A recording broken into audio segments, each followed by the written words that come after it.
Hello students, welcome to the Gyan Tripti college online YouTube channel. आज हम BSc first year के paper first की जो हमारी यूनिट चल रही थी एल्गी, उसी को कंटिन्यू करेंगे। देखो एल्गी के अंदर हमने 3 पार्ट्स जो मेन थे वो पढ़ लिए थे। सबसे पहले तो हमने देखा कि जो एल्गी होते हैं, शैवाल होते हैं, उनके जनरल कैरेक्टर्स क्या होते हैं, जनरल कैरेक्टर्स के बारे में पढ़ा। उसके बाद उनमें जो रिप्रोडक्शन होता है, जनन होता है, वो किस प्रकार का पाया जाता है, वो हैबिटेट कैसे होते हैं, यानी कि कौन से शैवाल वो कहाँ पे निवास करते हैं, उन चीज़ों के बारे में पढ़ा। उसके बाद हमने क्लासिफिकेशन पढ़ा एल्गी का, कि जो एल्गी है उनको कितने पार्ट्स में क्लासिफाई किया गया है।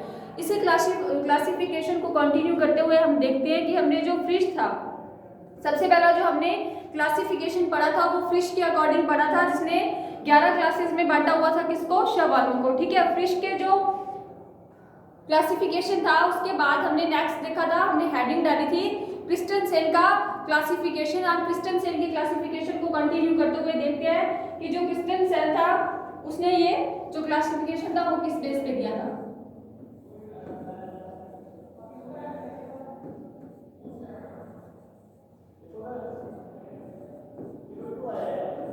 देखो जो क्रिस्टनसेन का क्लासिफिकेशन था, इसका जो आधार था, बेस था, वो था प्रोकैरियोटिक एंड यूकैरियोटिक सेल। क्या था? Prokaryotic and eukaryotic cell. Heading डाल देते हैं on the basis of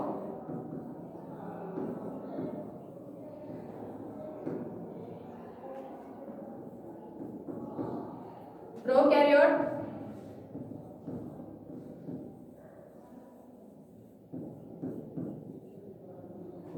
and eukaryote.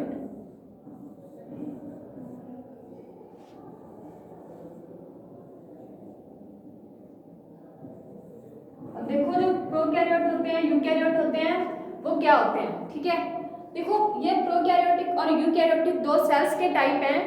देखो प्रोकैरियोटिक सेल्स वो सेल्स होती हैं जिनमें क्या होता है, जो विकसित नहीं होती, जो पुराने जमाने से प्रो यानी कि प्री यानी कि जो पहले सेल्स बनी थी, जो आदिम प्रकार के पुराने जीव थे, उनके अंदर जो सेल्स पाई जाती थी वो थी प्रोकैरियोटिक सेल्स। प्रोकैरियोटिक सेल पूर्ण रूप से विकसित नहीं होती, उनका जो केंद्रक होता है यानी कि जो न्यूक्लियस होता है, उनके अंदर क्या होता है, उसके अंदर न्यूक्लियस मेम्ब्रेन यानी कि केंद्रक झिल्ली नहीं पाई जाती, वो कहलाती है प्रोकैरियोटिक सेल।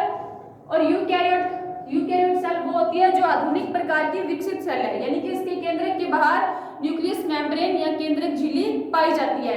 अब इन्हीं दोनों के बेसिस पे शैवालों को डिवाइड किया गया। एक ऐसे शैवाल जिनके अंदर प्रोकैरियोटिक सेल्स पाई जाती है वो तो होंगे पुराने प्रकार के शैवाल, और जिनके अंदर यूकैरियोटिक सेल्स पाई जाती हैं वो होंगे आधुनिक या विकसित प्रकार की सेल। अब इनको कंटिन्यू करते हैं हम।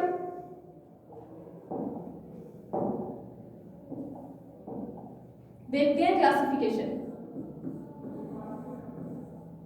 एल्गी। सबसे पहला पार्ट है इसका कौन सा, प्रोकैरियोटिक।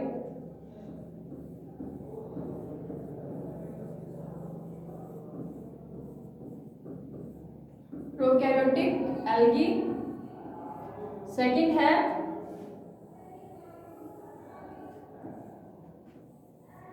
Eukaryotic algae.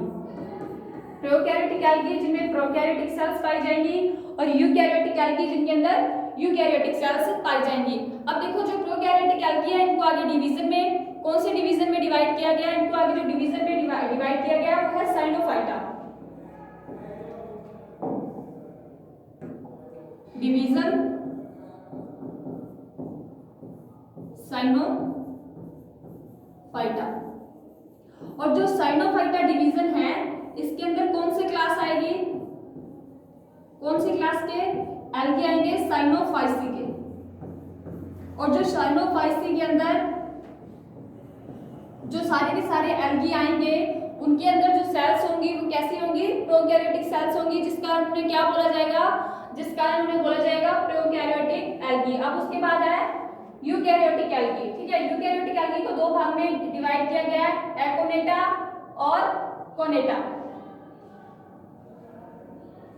कितने पार्ट्स में डिवाइड किया गया है, 2 पार्ट्स में। कौन कौन से 2 पार्ट्स हैं, एक तो है एकोनेटा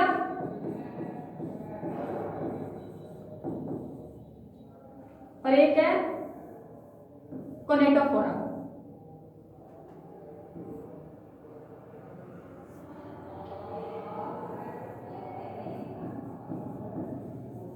कोनेटोफोरा।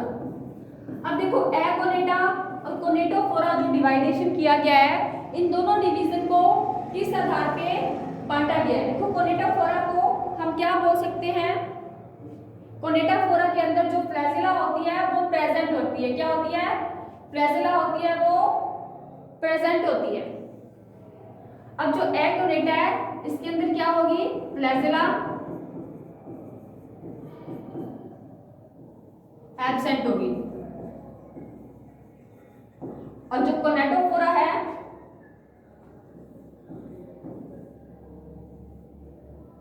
कोनेटोफोरा के अंदर क्या होगा? फ्लैजिला प्रेजेंट होगी। ठीक है, कोनेटोफोरा के अंदर जो फ्लैजिला होगी वो प्रेजेंट होगी, यानी कि इसके अंदर जो शैवाल पाए जाएंगे उनके अंदर जो फ्लैजिला होगी वो प्रेजेंट होगी और वो शैवाल क्या करेंगे? गति करेंगे। देखो फ्लैजिला का क्या यूज होता है? फ्लैजिला यूज होती है गति के लिए, मोशन करने के लिए। तो एकोनेटा के अंदर फ्लैजिला एब्सेंट है तो ये मोशन या गति नहीं करेंगे, और कोनेटोफोरा के अंदर फ्लैजिला प्रेजेंट है तो ये गति के रूप में पाए जाते हैं, यानी कि गति करते हैं। अब उसके बाद है हमारे आगे इनको हमने डिवाइड करना है, वो डिवाइडेशन हम देखते हैं हमारी नेक्स्ट स्लाइड पे। नेक्स्ट स्लाइड देखते हैं, ये पूरा का पूरा डिवीजन हम एक बार वापस से क्लियरली स्लाइड पे देखते हैं। एल्गी क्रिस्टल से इनको कितने पार्ट्स में डिवाइड किया? 2 पार्ट्स में। कौन कौन से थे वो 2 parts? Prokaryotes, prokaryote, algae, eukaryote, algae. ठीक है, इसको 2 भागों में बांटा गया, प्रोकैरियोटिक और यूकैरियोटिक को। यूकैरियोटिक के आगे 2 पार्ट्स थे, वो कौन कौन से थे? वो एक तो थे एकोनेटा,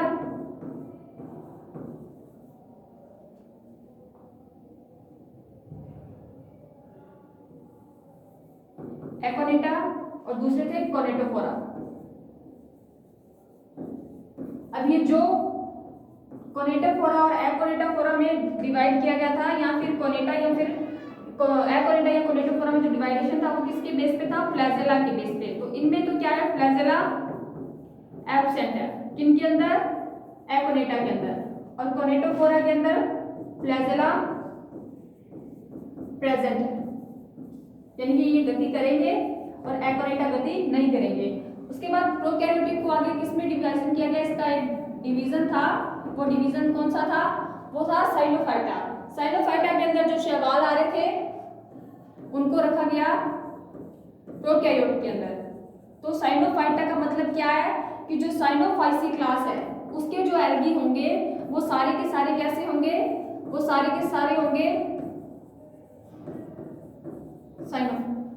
प्रोकैरियोट्स, यानी कि उनकी जो कोशिका होगी वो विकसित नहीं होगी। अब उसके बाद आता है हमारे पास जो एकोनेटा है, इनको भी आगे डिवाइड किया गया। कौन से डिवीजन में? इनको जो डिवाइड किया गया वो डिवाइड किया गया है रोडोफाइटा के अंदर। किसके अंदर? रोडोफाइटा डिवीजन के अंदर। अब रोडोफाइटा डिवीजन है जो, उसके अंदर जो भी शैवाल आएंगे उसकी क्लास कौन सी होगी? रोडोफाइसी। क्लास कौन सी है इनकी? रोडोफाइसी। ठीक है, अब इस रोडोफाइसी के अंदर जो भी शैवाल है वो कैसे होंगे? वो शैवाल होंगे एकोनेटा। एकोनेटा मतलब फ्लैजिला एब्सेंट, यानी कि उनके अंदर जो फ्लैजिला होगी वो प्रेजेंट नहीं होगी और वो गति नहीं कर पाएंगे। उसके बाद है जो हमारा नेक्स्ट वो है, उसके बाद कोनेटोफोरा को कितने भागों में बांटा गया है? कोनेटोफोरा को भी 2 भागों में बांटा गया है, क्रोमोफाइटा एंड क्लोरोफाइटा। कौन कौन से 2 पार्ट है इनके? इनको इधर देखते हैं हम। क्रोमोफाइटा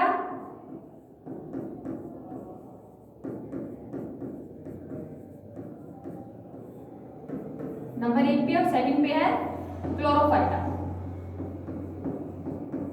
अब इनको किस बेस पे डिवाइड किया गया है? देखो जो क्रोमोफाइटा होगा इसके अंदर क्या होगा? क्रोमोफाइटा के अंदर क्लोरोफिल वर्णक जो बी है वो उपस्थित नहीं होगा। उपस्थित नहीं होगा। और जो क्या है क्लोरोफाइटा है, इनके अंदर क्लोरोफिल भी उपस्थित होगा। ठीक है, इस आधार पे इनको दो भागों में बांट दिया गया है, एक के अंदर क्लोरोफाइला, एक के अंदर तो क्या होगा कि जो क्लोरोफिल बी है वो होगा और दूसरे के अंदर क्लोरोफिल बी नहीं होगा। ये दोनों पार्ट हैं कोनेटोफोरा के, इन दोनों के अंदर ही फ्लैजिला पाई। अब जो हमारे पास क्लोरोफाइटा है यानी कि जिनके अंदर क्लोरोफिल बी उपस्थित होगा, उनको आगे इन्होंने तीन पार्ट में डिवाइड किया है। वो है सबसे पहला यूग्लिनोफाइसी, यूग्लिनोफाइसी यानी कि जो यूग्लिनोफाइसी शैवाल होंगे उनके अंदर क्या पाया जाएगा, क्लोरोफिल बी पाया जाएगा। उसके बाद सेकंड है हमारे पास क्लोरोफाइसी, क्लोरोफाइसी शैवाल के अंदर भी क्लोरोफिल बी क्या है पाया जाएगा। उसके बाद थर्ड पे है हमारे पास पर्सिनोफाइसी, पर्सिनोफाइसी नामक के शैवाल में भी क्या पाया जाएगा, जो हमारा ये है क्लोरोफिल बी वो इसके अंदर पाया जाएगा। तो ये डिवाइडेशन हो गया किनका, क्लोरोफाइटा का। अब क्लोरोफाइटा के बाद में क्या है, क्लोरोफाइटा के बाद में हमारे पास है क्रोमोफाइटा।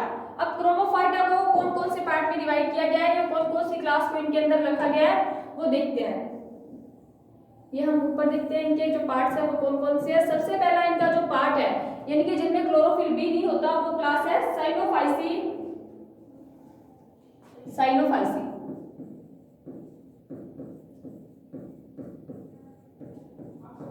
दूसरी क्लास है हमारे पास डाइनोफाइसी।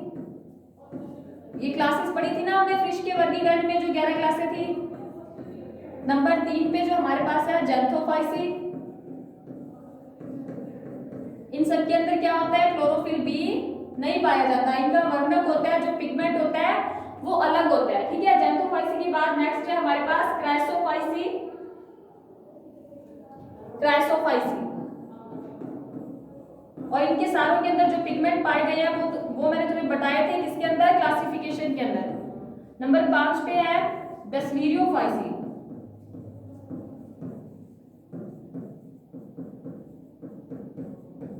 बेसिलियोफाइसी के बाद नंबर 6 पे जो हमारे पास क्लास आती है वो क्लास है हमारी फियोफाइसी। कौन सी, फियोफाइसी।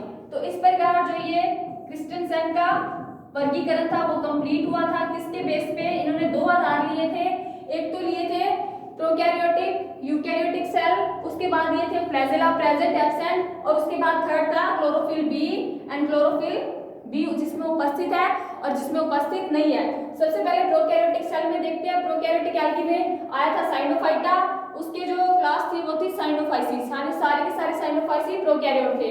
यूकैरियोटिक को दो भागों में बांटा गया था, एकोनेटा कोनेटोफोरा। एकोनेटा में जो था फ्लैजिला एब्सेंट थी और कोनेटोफोरा में फ्लैजिला प्रेजेंट थी।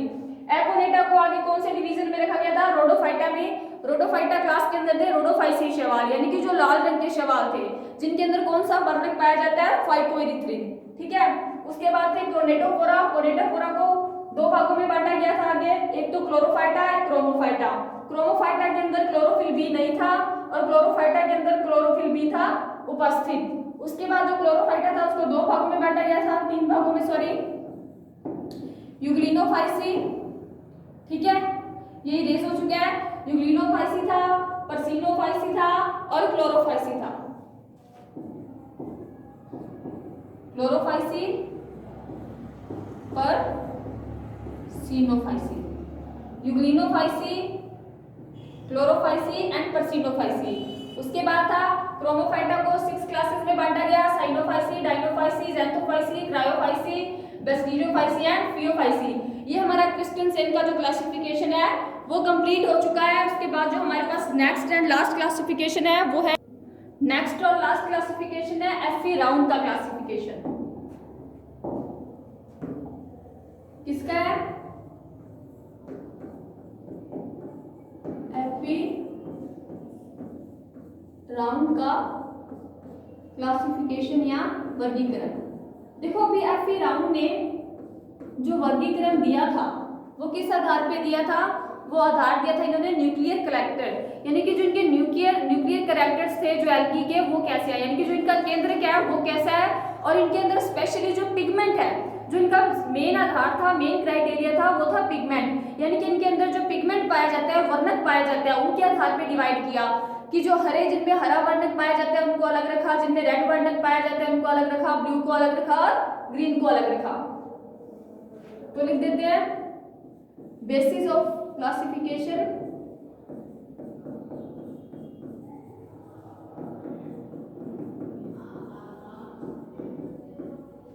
is nuclear character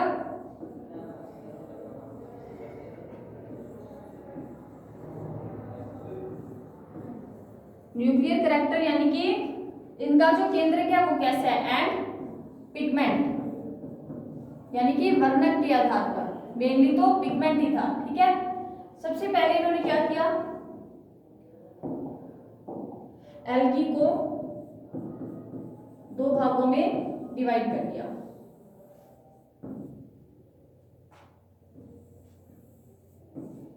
प्रोकैरियोट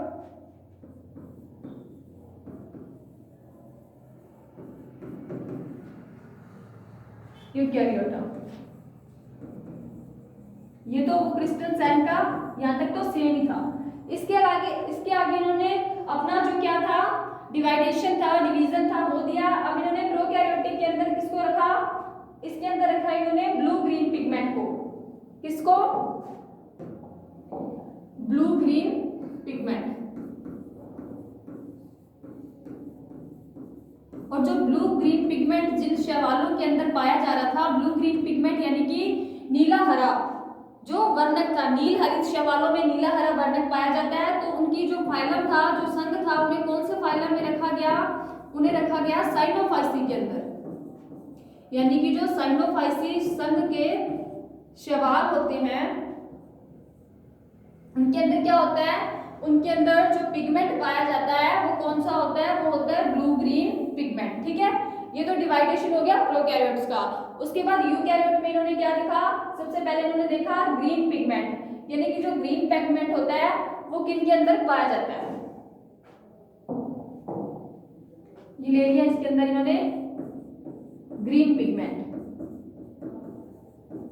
सबसे पहला इन्होंने पिगमेंट लिया था वो कौन सा था, वो था ब्लू ग्रीन पिगमेंट जो था साइनोफाइसी के अंदर। सेकंड पिगमेंट लिया इन्होंने ग्रीन पिगमेंट, वो देखो उसके अंदर ग्रीन के अंदर ब्लू भी था, ये ओनली ग्रीन पिगमेंट है यानी कि सिर्फ हरा रंग। ये किसके अंदर पाया जाता है, यूग्लिनोफाइटा फाइलम के अंदर, यूग्लिनोफाइटा के अंदर, पर्सिनोफाइटा के अंदर,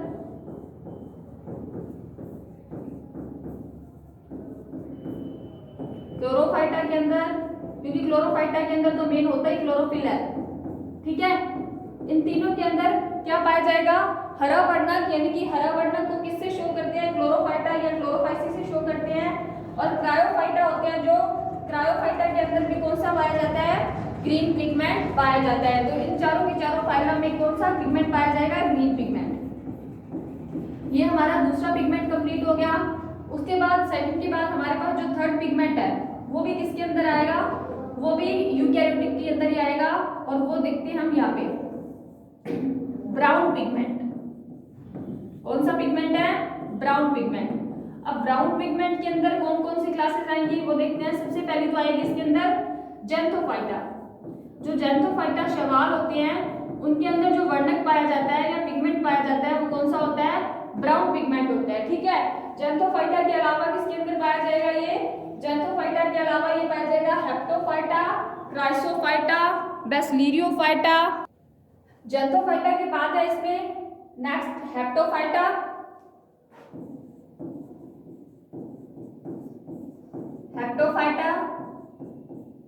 उसके बाद है बेसिलियोफाइटा।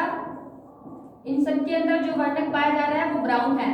ठीक है, बेसिलियोफाइटा के बाद है क्रिप्टोफाइटा। और ये सारे के सारे किसके अंदर आ रहे हैं, यूकैरियोटिक एल्गी के अंदर आ रहे हैं। ठीक है, क्रिप्टोफाइटा के बाद इसमें जो नेक्स्ट है हमारी क्लास या जो फाइलम है वो है फिनोफाइटा और डिनोफाइटा। फिनोफाइटा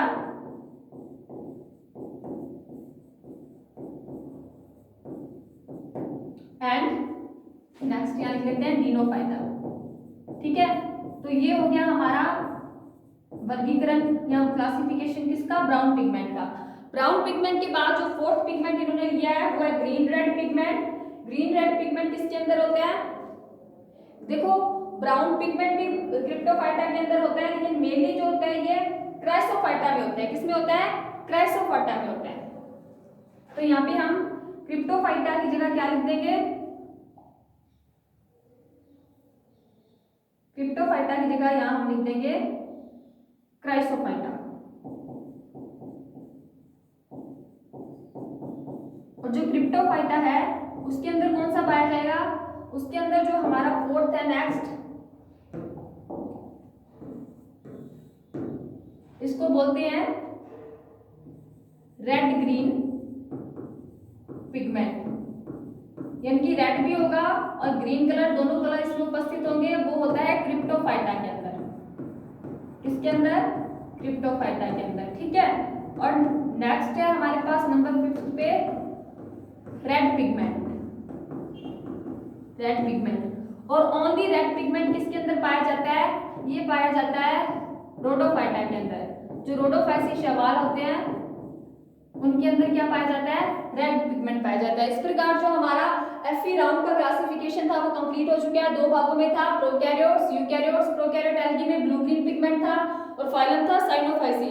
उसके बाद जो यूकैरियोटिक एल्गी है उनके अंदर था ग्रीन पिगमेंट, उसके अंदर आ रहे थे यूग्लिनोफाइटा, पर्सिनोफाइटा, क्लोरोफाइटा और क्रायोफाइटा।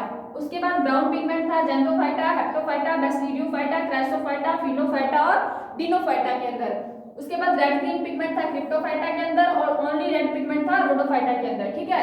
इस प्रकार ये जो हमारा क्लासिफिकेशन है वो टॉपिक कंप्लीट हो चुका है। Classification in algae is complete. तो ये जो क्लासिफिकेशन आज हमने पढ़े हैं, एक तो क्रिस्टेनसेन का था, एक एफई राउंड का था, और जो सबसे पहले हमने क्लासिफिकेशन पढ़ा था वो था फ्रिश का क्लासिफिकेशन।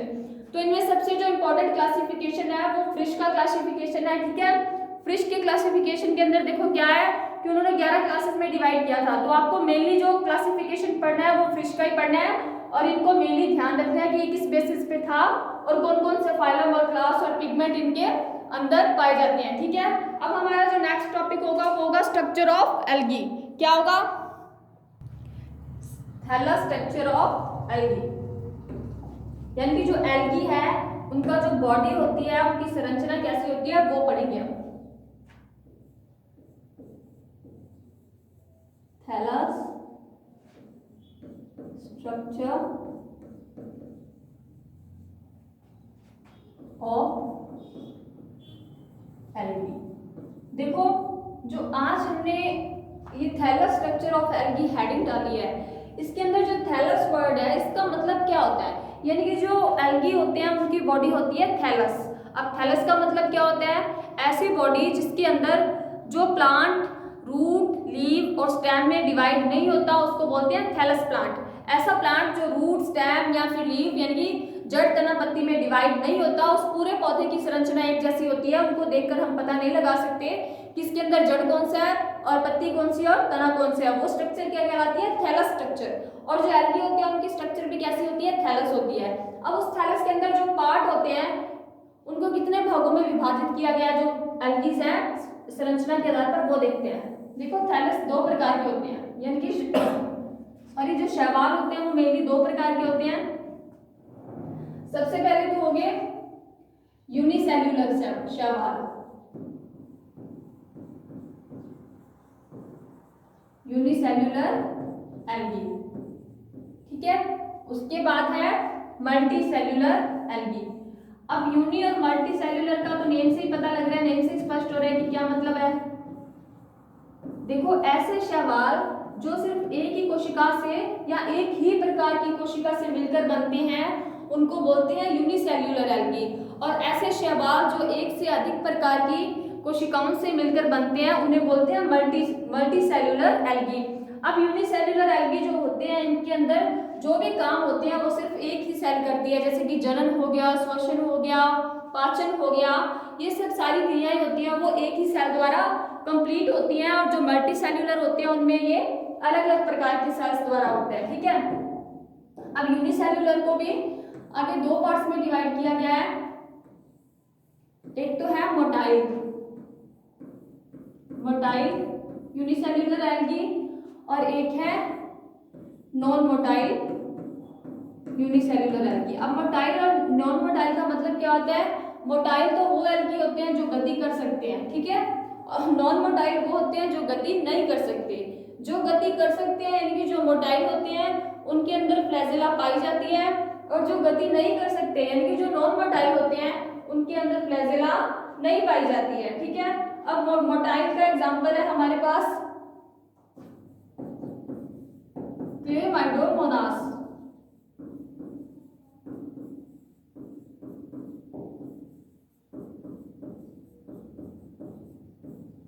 ये सब क्या होते हैं, जो मोटाइल होते हैं गति करने में सक्षम।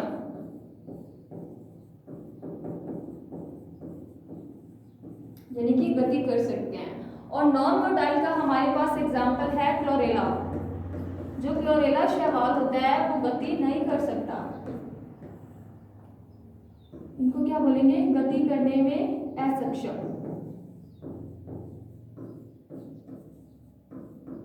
ठीक है, ये तो हो गया हमारा यूनिसेल्युलर एल्गी का डिवीजन। उसके बाद है मल्टीसेल्युलर जो एल्गी होते हैं उनको कितने पार्ट्स में डिवाइड किया गया है। देखो उनको आगे जो डिवाइड किया गया है वो किया गया है 9 पार्ट्स में। ठीक है, सबसे पहले नॉन मोटाइल कॉलोनी, फिर मोटाइल कॉलोनी,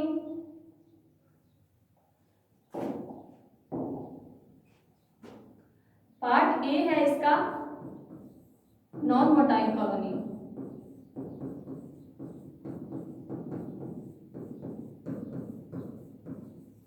इसके अंदर आता है,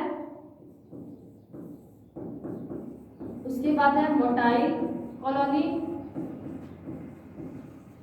उसके बाद है एमोफोरस कॉलोनी,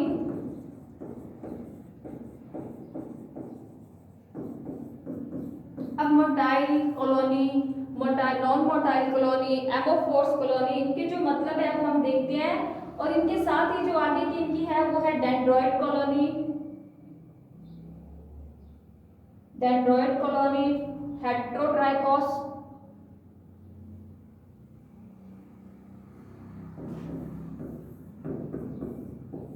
डेंड्रॉइड,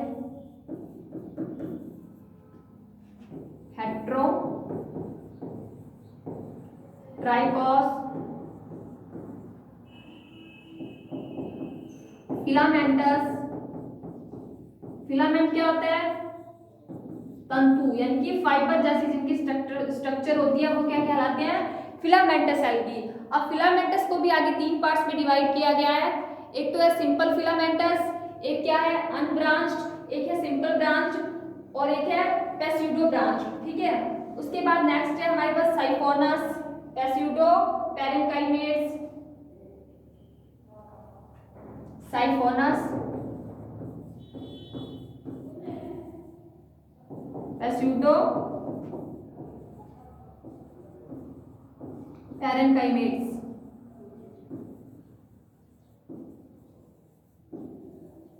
ठीक है, उसके बाद ये कितने पार्ट्स हो गए, 3, 8 हो गया है। और हमारा जो लास्ट पार्ट है किसका, मल्टीसेल्युलर का, वो है पैरेंकाइमेट्स। ठीक है, क्या है, पैरेंकाइमेट्स।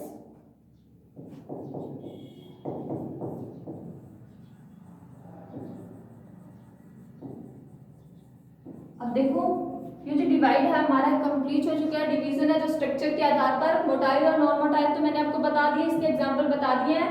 उसके बाद है मल्टीसेल्युलर के जो हमारे पास 9 पार्ट्स हैं, इनके एग्जांपल क्या है और इनमें डिफरेंस क्या है वो हम कल की क्लास में पढ़ेंगे। आज के लिए थैंक यू सो मच।